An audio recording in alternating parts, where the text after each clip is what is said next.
거룩하신 하나님 아버지, 주님께서 우리를 얼마나 사랑하시는가 우리 생각할 때마다 감사와 찬양과 탄성을 지키지 않을 수 없습니다. 이렇게까지 우리를 사랑하시는가, 자신의 독생자를 아낌없이 내어주신 만큼 우리를 이렇게 사랑하시고 우리를 이렇게 돌보시는데 우리는 여전히 주님의 사랑을 깨닫지 못하고 염려하고 근심하며 살아갑니다. 주여, 우리의 믿음 없음을 긍휼히 여겨 주시옵소서. 오늘도 말씀을 보내사 우리의 심령을 새롭게 이루시고 성령께서 우리를 친히 가르쳐 주시옵소서. 연약하고 부족한 중에 주의 말씀을 듣고 섰습니다. 주님, 홀로 두시는 아무 이유가 없사오니 주께서 사용하여 주시옵소서. 함께 주실 줄 믿사오며 예수님 이름으로 기도하옵나이다. 아멘. 공자에게는 스승이 없다. 혹시 이런 말씀 들어본 적 있습니까? 처음 듣는 말씀인가요? 사람이 나면서부터 다 알 수가 없습니다. 그래서 누군가는 가르치고 또 배우고 이러면서 우리가 삶의 여러 가지 의문을 풀게 되고 또 좋은 스승이 있으면 좋은 지식을 쌓을 수 있게 됩니다. 그런데 공자에게는 이렇다 할 스승이 없었습니다. 그래서 어떤 사람들은 참 공자가 탁월해서 스승이 없어도 홀로 이렇게 참 위대한 교사가 됐구나, 위대한 위인이 됐구나 이렇게 생각하지만 사실 이 말의 뜻은 이렇습니다. 공자는 도대체 정해진 스승이 없는데 누구에게 배웠을까? 어떻게 배웠을까? 공자께서 이런 말씀한 적이 있습니다. 세 사람이 길을 가면 그 가운데 반드시 스승을 삼을 만한 사람이 있다. 그래서 좋은 점을 보면 본받아서 배우고 나쁜 점을 보면 내 자신을 반성하고 이러면서 배웠다. 그래서 공자에게는 스승이 없는 게 아니라 세상 모든 사람을 스승으로 삼고 늘 배우는 자세로 이렇게 살아왔다는 것입니다. 그래서 우리가 아는 참 훌륭한 어떤 그리고 위인 공자가 된 것이죠. 항상 모든 사람에게 배우려는 이 겸손한 태도, 이것이 바로 공자를 만든 것이라는 겁니다. 오늘 본문을 보면 우리 우시야 왕이 나오는데 우시야 왕에 대해서는 우리가 아마 여러모로 들은 적이 있을지 모르겠습니다. 근데 중요한 것은 우시야 왕에는 아주 좋은 인생의 스승, 좋은 점을 썼습니다. 그래서 그 스승을 통해서 배우며 살 때는 우시야는 참 형통한 삶을 누리며 살 수 있었습니다. 우시야 왕은 이 유다의 제10대 왕인데 16살에 비교적 어린 나이에 왕이 됐습니다. 그리고 52년을 바치셨습니다.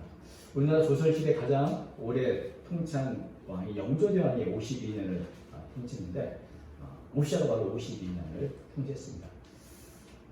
그리고 이 유다를 다스리는데 굉장히 열정적으로 부지런히 국가를 위해서 참 많은 업적을 이룬 사람입니다. 역사가인 요세푸스는 우시야에 대해 이렇게 평가를 했습니다. 우시야는 본질적으로 선하고 의로운 사람이었다. 그는 관대할 뿐 아니라 나라를 위해 열심을 품고 일했다. 그래서 이렇게 관대한 마음으로 또 열심을 갖고 또 탁월한 재능을 갖고 열심히 일했기 때문에 참 많은 업적을 남겼습니다.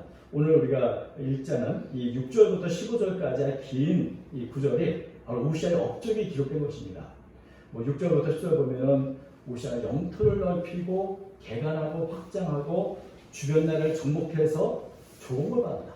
그래서 우시야 때 솔로몬이 다스렸던 그 모든 영토를 다 회복을 했습니다. 참 굉장한 일을 한 것이죠. 또 국제적으로도 위상이 높아서 심지어 애굽 변방에서도 이 우시야 이름을 알고 있었다. 이렇게 말하고 있죠. 또 국가 방위를 위해서 곳곳에 망대를 세우기도 하고 또 농업, 목축 이런 일에 또 힘을 써가지고 이 경제적인 면에서 뭐 광야를 개간하거나 포도원을 두거나 또 가축을 잘 기르게 하는 이런 일에도 최선을 다해서 경제적인 그런 부분도 가져온 사람입니다. 또 군사 조직으로 보면 11절과 15절 보면은 군대를 새롭게 잘 조직하고 무기와 장비를 새롭게 했는데 새로운 신발명품 신무기들을 개발해가지고 이렇게 도처에 배치한 뭐 정치, 경제, 문화 혹은 군사 면에서 다 탁월하게 일했던 그런 왕입니다. 참 열정적으로 최선을 다해 일하는 왕이고 또 그로 인해서 유다의 번영을 가져온 사람입니다. 그래서 우시아 이름이 아주 멀리까지 퍼지게 되는데 그 모든 것이 바로 5절 이 우시아가 이런 모든 것에 대한 총평이 이렇게 되어 있죠. 하나님의 묵시를 밝게 하는 스가랴가 사는 날에 하나님을 찾았고 그가 여러 살 동안은 하나님이 형통하게 하셨더라. 우시아가 이뤘던 모든 번영은 하나님 특별한 은혜였는데 우시아가 하나님을 찾는 동안 그때 하나님께서 도와주시는데 15절 말씀처럼 기이한 도우심도 없습니다. 뭐 사람이 도무지 이해할 수 없는 그런 신비스러운 하나님의 도우심을 입었던 그래서 형통함을 가졌던 사람이 바로 이 우시아였는데 언제까지 이런 은혜를 누렸는가? 언제까지 누렸죠? 스가랴가 사는 날. 하나님의 묵시를 밝게 하는 스가랴가 사는 날. 그 스가랴가 함께하는 동안에 우시아는 하나님을 찾았고 하나님을 찾는 동안에 하나님은 그를 형통하게 하셨다. 이렇게 말씀하고 있습니다. 그러니까 우시아의 이 형통함의 근원, 성공의 비결은 하나님을 찾는 데 있었고 우시아가 이렇게 하나님을 찾을 수 있도록 큰 역할을 한 사람이 바로 스가랴였던 것입니다. 그러니까 이 스가랴의 선한 영향력 속에서 우시아는 하나님을 섬기고 찾고 그러면서 이런 성공을 구가했다는 것입니다. 우시아에게는 선한 영향을 끼쳤던 스가랴가 어떤 사람일까요? 성경에 보면 이 스가랴라고 하는 이름을 가진 사람이 많습니다. 한 30명 정도 되는데 오늘 본문에 나오는 스가랴는 누구인지 어떤 인물인지 전혀 정보가 없습니다. 선지자였는지 혹은 우시아의 스승이었는지 신하였는지 친구였는지 친척이었는지 도무지 알 수가 없는 그러나 그의 인생에 아주 깊은 선한 영향을 끼쳤던 존재였습니다. 근데 이 개역 성경에는 우리가 하나님의 묵시를 밝혀하는 스가랴라 이렇게 스가랴에 대해서 하나님의 묵시를 밝혀놨다고 이렇게 번역을 했지만 고대 다른 사본이나 공동번역 세번역에는 이렇게 기록을 했습니다. 공동번역에 먼저 이렇게 됐습니다. 그에게 되는 하나님을 공경하도록 깨워주는 사람 스가랴가 있었는데 스가랴 생전에 그는 하나님을 찾았고 야훼를 찾았으며 그동안 하나님께서는 그가 하는 일을 성취시켜 주었다. 세 번역을 이었습니다. 그의 곁에는 하나님을 경외하도록 가르쳐주는 스가랴가 있었는데 스가랴가 살아있는 동안 우시아는 하나님의 뜻을 찾았다. 그가 주님의 뜻을 찾는 동안은 하나님께서 그가 하는 일마다 잘되게 해주셨다. 그러니까 스가랴의 역할은 물론 그 자신이 하나님의 주시는 묵시를 잘 알았겠습니다만은 가장 중요한 것은 우시아로 하여금 하나님을 경외하도록 하나님을 공경하도록 하나님을 두려워하도록 계속해서 끊임없이 깨우쳐주는 역할을 했다는 겁니다. 사실 우시아는 굉장히 탁월한 재능이 있는 사람이고 열정이 가득한 사람인데 이런 사람의 유형이 뭐냐면 자기 주장이 강하고 너무 열정적으로 하다 보니까 앞뒤 안 가리고 앞으로 직진하다 보면 실수할 수가 있는 것입니다. 그런데 그 중간에 스가랴라는 인물이 잠깐만 그 자신을 점검하도록 잠깐만 이것이 하나님 뜻에 맞습니까? 과연 이렇게 하시 옳습니까? 라고 하는 끊임없는 조언, 끊임없이 우시아라고 자기 점검을 하도록 일깨워준 사람이 바로 스가랴였던 것입니다. 하나님을 경외하는데 이것이 바로 하나님의 경외한 것이 맞습니까? 하나님을 공경하는 것은 하나님의 말씀을 순종하는 것인데 과연 이것이 하나님 순종하는 것입니까? 뭐 이러면서 아마도 어떤 면에서는 우시아에게는 듣기 싫을 수도 있는 그런 옳은 소리를 계속 끊임없이 했던 어떻게 보면 잔소리꾼 같은 사람이죠. 늘 잔소리처럼 옆에서 하나님을 바르게 섬깁니다. 하나님을 공경해야 합니다. 하나님을 순종해야 합니다. 이렇게 계속 그 말을 듣는 동안은 그래도 우시아가 참 그 재능, 그 열정을 가지고도 잠시 가라앉히고 맞아. 내가 이렇게 해야지. 하나님께 기도해야지. 하나님께 바로 살아야지. 이러면서 옳은 방향을 걸어갈 수 있었던 것입니다. 저는 이 모습을 보면 두더지 잡기 게임이라는 게 있습니다. 두더지가 올라오면 망치로 팍팍 때려서 못 오면 그러니까 이 우시아처럼 재능이 많은 사람, 머리가 좋은 사람들은 자꾸 내 생각이 팍팍 튀어와요. 그럴 때마다 우시아 옆에서 스가랴가 하나님의 말씀을 한 듯이 치면 맞아, 내가 이러면 안 되지, 내가 이러면 안 되지 이러면서 오르기를 하셨어요. 그래서 우시아가 스가랴가 있는 동안에는 기도했습니다. 하나님의 뜻을 찾으려고 했습니다. 그리고 이렇게 하나님께 기도하고 하나님의 뜻을 찾는 우시아에게 하나님은 형통의 복을 주었던 것입니다. 그런데 늘 잔소리처럼 하나님을 두려워도록 가르친 스가랴가 죽자 우시아의 마음은 해이해졌습니다. 조금씩 하나님의 뜻을 찾지도 않고 기도하지도 않았습니다. 그리고 우시아가 기도를 멈춘 그때부터 번영은 멈췄습니다. 발전이 멎었습니다. 그리고 무엇보다 가장 무서운 것은 지금까지 우시아의 마음을 통제하고 절제할 수 있었던 그 장치가 사라졌다는 것입니다. 그리고 그 결과가 바로 16절입니다. 16절. 그가 강성하여짐에 그의 마음이 교만하여 악을 행하여 그의 하나님 여호와께 범죄하되 그 여호와의 성전에 들어가서 향단에 분향하려 하리라. 여기 보면 강성해졌습니다. 물론 이것은 스가랴 시대도 강성하고 번영을 이뤘습니다. 그런데 강성해지면서 마음이 통제가 되지 않습니다. 교만이 찾았습니다. 나아가 악을 행하게 됩니다. 결국 자신이 하나님의 뜻을 찾던 그 하나님 앞에 범죄하는 자리까지 나아가게 되는 것을 보입니다. 저는 이 말씀을 보면서 도대체 우시아가 왜 자신이 직접 분영을 하려고 했을까? 왕은 왕이 할 일이고 제사장은 제사장 할 일이 분명합니다. 그런데 왜 하나님을 더 잘 섬기고 싶어서 분영을 하고 있을까?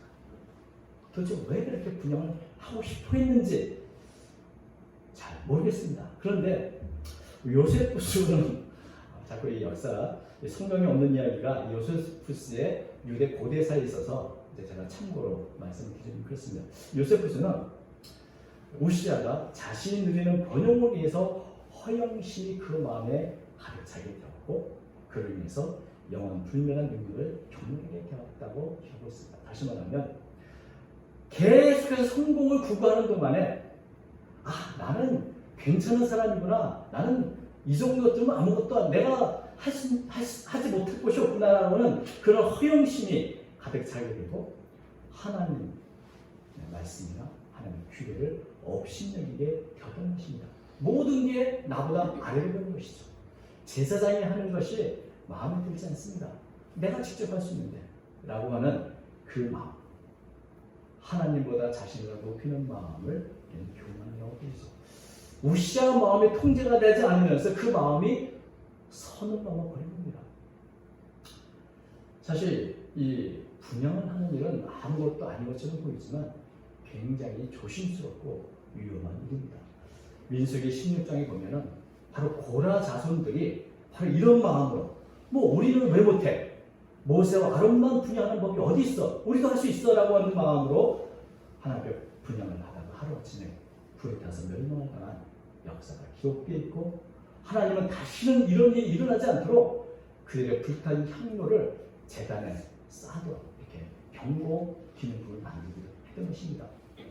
만약에 스가랴가 있었다면 아마도 스가랴는 우시아의 이런 행동을 하지 못하도록 아주 적극적으로 말렸을 것이고 스가랴가 있었다면 이런 생각을 감히 품지도 못했을 것입니다.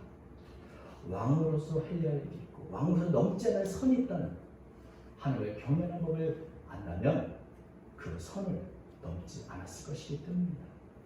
근데 스가랴가 없은 이때 그렇다고 우시아를 막았던 사람이 아무도 없었던 것은 아닙니다. 바로 대제사장 아사랴하고 용감한 왕을 두려워하지 않는 그런 80명의 제사장들이 우시아가 분양하려는 그것을 보면서 적극적으로 나서서 말렸습니다. 그런데 이제 우시아는 더 이상 누구한테 배우려고 하거나 누구의 말을 들으려 하지 않는 그런 상태인 것입니다. 그래서 19절 보니까 우시아가 손으로 향도를 잡고 분양하려 하다가 화를 내니 그가 제사장이 화를 낼 때 여호와의 전안 향단 곁 제사장들 앞에서 그의 이마에 나병이 생기지라. 오늘 이 성경에 있지만 요세푸스의 기록에는 대제사장과 80명의 지상들이 소리치면서 우시아에게 성전 밖으로 나가시오라고 아주 큰 소리로 소리를 질렀고 하나님께 죄를 쓰지 말라고 이렇게 큰 소리를 지른 것으로 되어 있습니다. 그랬더니 왕이 노발대발하면서 조용하지 않으면 당장 죽여버리겠다고 이렇게 협박을 했다고 기록이 되어 있습니다. 굉장히 성경은 그걸 다 조용하게 해야겠다고 말하지만 사실은 우시아의 마음에 있는 것을 그대로 표현하면 바로 이렇게 노발대발하게 감히 나에게 명령하여 이러면서 이제 분노를 낸 것이죠. 근데 여러분, 우시아가 분양한 것은 굉장히 잘못된 일입니다. 죄입니다. 그러나 더 큰 잘못은 깨우치고 말씀을 전하는 대제사장에게 자신의 죄가 지적될 때 화를 내고 분노하고 거부하는 것, 회개를 거부하는 것, 이것은 더 큰 죄입니다. 사람은 누구나 죄를 질 수 있고 잘못할 수 있고 실수할 수 있습니다. 중요한 것은 그것을 내가 깨닫고 인정하고 그래서 돌이키는 겁니다. 다윗은 우리가 아는 위대한 왕이지만 나단 선지자가 그 앞에서 다윗의 죄를 면전에서 꾸짖고 말했습니다. 당신이 그 사람이요. 그때 다윗은 어떻게 합니까? 화를 냈습니까? 아닙니다. 내가 여호와께 범죄하였나이다. 죄를 지적할 때 그것을 달게 받아들였습니다. 배우려고 했습니다. 내가 어떻게 하면 좋습니까? 회개는 하나님 앞에 다시금 자기의 죄를 인정하고 연약함을 인정하고 하나님 앞에 겸손히 서는 것입니다. 이런 겸손한 마음이 없으면 회개할 수가 없죠.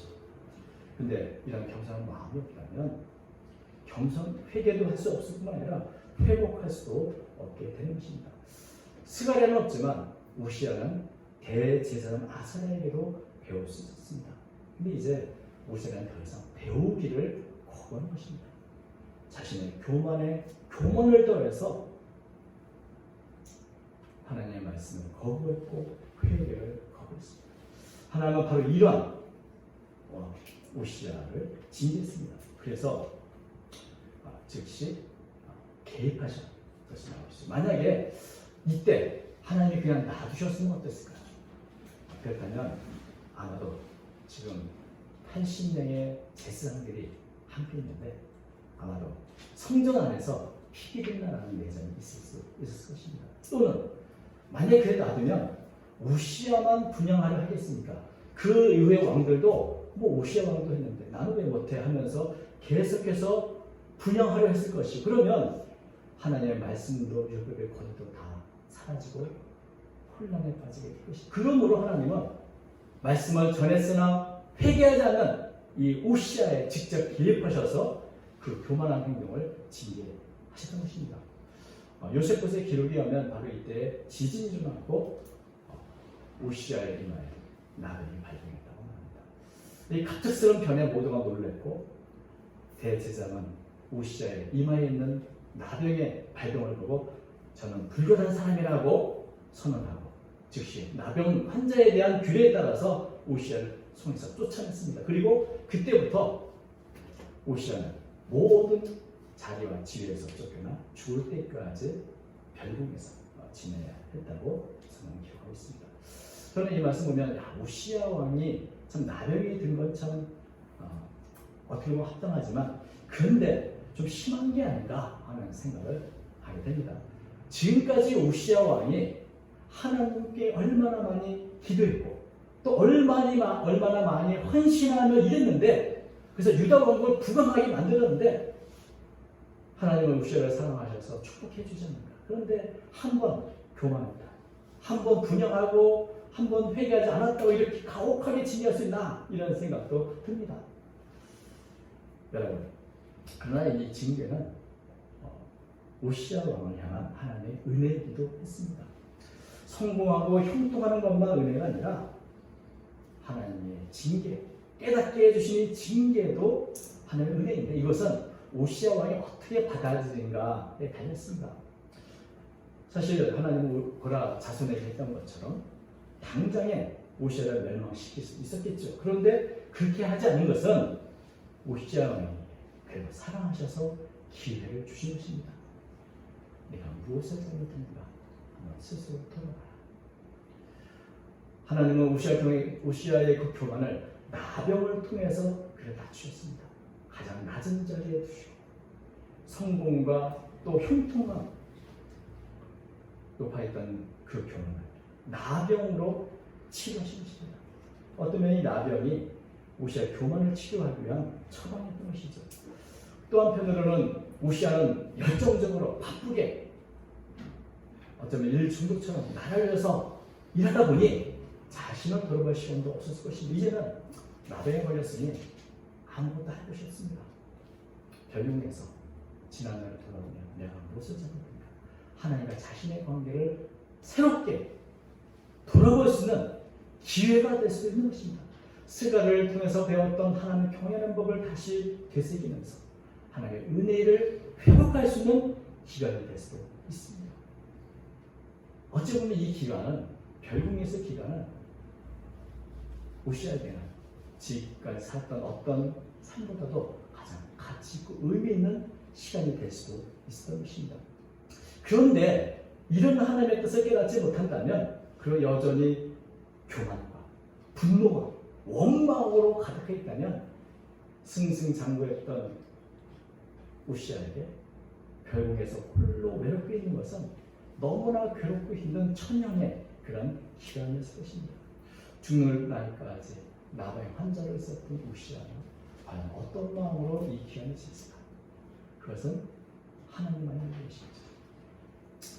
언제나 좋은 것은 이런 징계를 받지 않고 먼저 깨닫고 돌이키는 겁니다.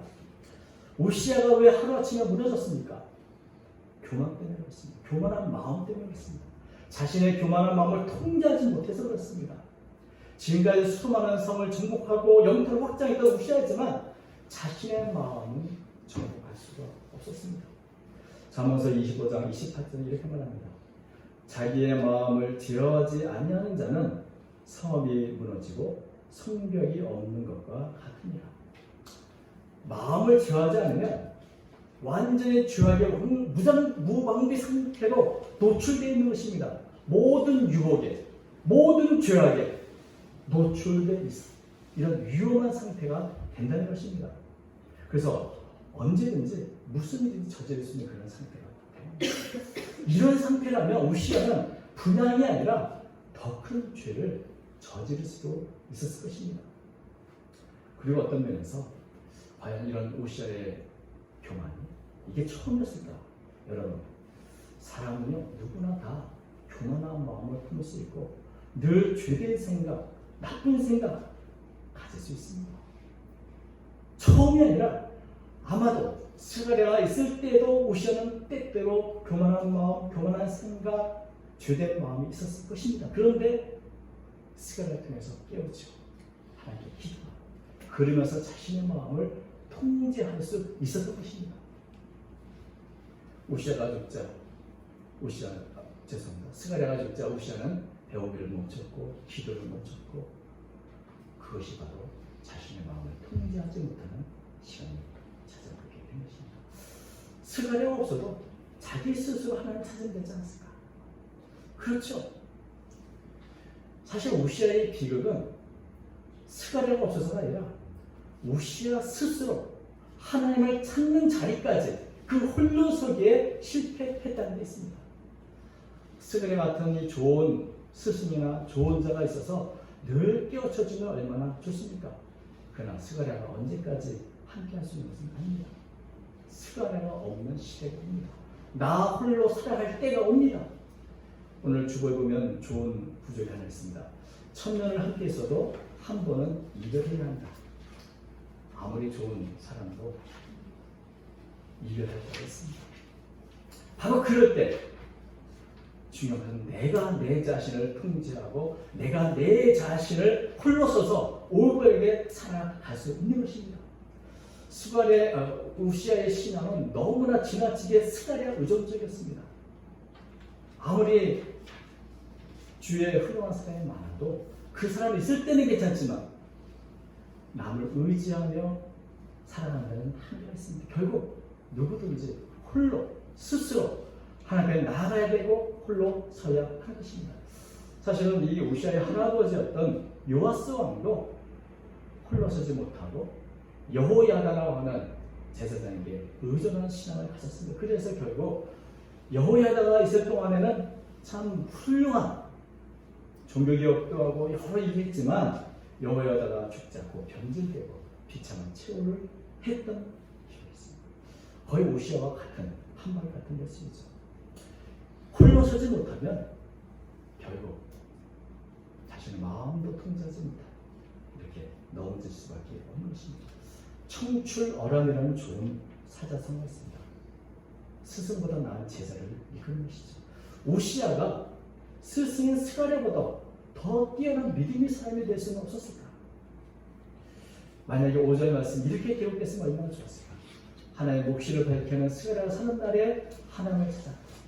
스가랴가 없을 때 더욱 하나님을 찾음으로 하나님이 형통하게 하셨다. 스가랴가 있든지 없든지 내가 하나님을 찾고 하나님 앞에 나아가는 그런 홀로서기에 성공했다면 오늘 비참한 징계를 받고 결국에는 우시아는 없었을지 모릅니다. 믿음이란 언제나 홀로 하나님 앞에 서는 것입니다. 홀로 서기 위해서 우리는 배우기를 멈춰서는 안 됩니다. 우리 주변에 좋은 분들을 통해서 우리는 배우고 끊임없이 배워가는 동안에 우리의 마음을 통제해야 하는 것입니다. 우리의 마음을 통제할 수 있는 것은 오직 하나님의 말씀밖에 없습니다. 겸손한 마음으로 배우고 겸손한 마음으로 기도할 때 우리의 마음은 제어하려고 통제가 됩니다. 잠언서 4장 23절 모든 지킬 만한 것 중에 더욱 네 마음을 지키라.